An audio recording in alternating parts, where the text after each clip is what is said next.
አሜሪካና እስራኤል በኢራን ላይ መጠነ ሰፊ ጥቃት እየፈጸሙ ሲሆን ኢራን የአካባቢውን ሀገሮች በሚሳኤል እየመታች መሆኑ ተሰምቷል። የኢራን ጠቅላይ መሪ አያቶላህ አሊ ካማኒና ሌሎች ከፍተኛ ባለስልጣናት ሳይገደሉ እንዳልቀረ ይነገራል። ከሳውዲ አረቢያ እስከ ኳታርና ባህሬን በኢራን የሚሳኤል ጥቃት ሲናወጡ ዓለም ስጋቱን እየገለጸ ነው። ኢትዮጵያን ጨምሮ በርካታ አየር መንገዶች ወደ መካከለኛው ምስራቅ በረራ ማቆማቸው ታውቋል። በዝርዝር እንመለከተዋለን። አብራችሁን እንድትቆዩ ጋብዛለሁ።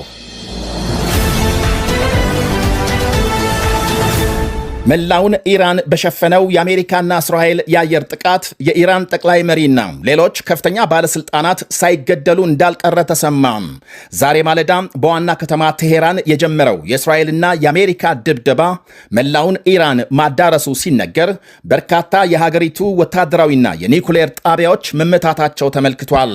እንዲሁም የኢራን ጠቅላይ መሪ አያቶላህ አሊ ካማኒና ሌሎች ከፍተኛ ባለስልጣናት ኢላማ መደረጋቸውን ሮይተርስ ዘግቧል። የእስራኤል መከላከያ ሚኒስቴር ኢራናውያን ከወታደራዊ ጣቢያዎች አካባቢ እንዲርቁ ሲያሳስብ የኢራን አብዮታዊ ዘብ ዋና አዛዥ መገደላቸውን የሚያመለክት መረጃ ወጥቷል። የሀገሪቱ የቀድሞ ፕሬዝዳንት መሐመድ አህመዲነዣድ መኖሪያ ቤታቸው ላይ ጥቃት መፈጸሙም እየተነገረ ነው።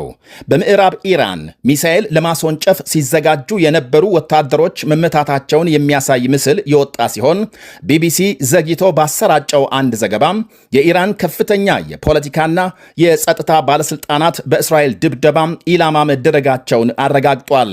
ፕሬዝዳንት ዶናልድ ትራምፕ ጥቃቱን ተከትለው በቪዲዮ ባስተላለፉት መልእክት ኢራናውያን አገዛዙን እንዲጥሉ ጥሪ አቅርበዋል።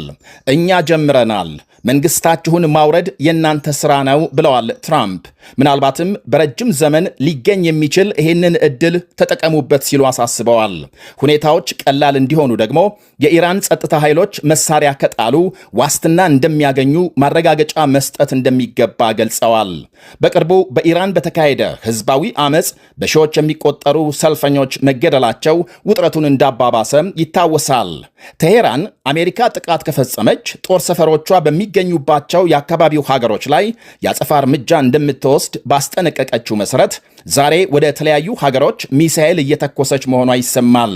በባህሬን ዋና ከተማም ፍንዳታ መሰማቱን ተከትሎ ህዝቡ እንዲረጋጋና በአቅራቢያው ወደሚገኝ መጠለያ እንዲገባ መንግስት አሳስበዋል። የባህሬን መገናኛ ብዙሃን የአሜሪካ ባህር ኃይል ለሚሳኤል ጥቃት ወይም ደግሞ በሚሳኤል ጥቃት ኢላማ መሆኑን ዘግበዋል።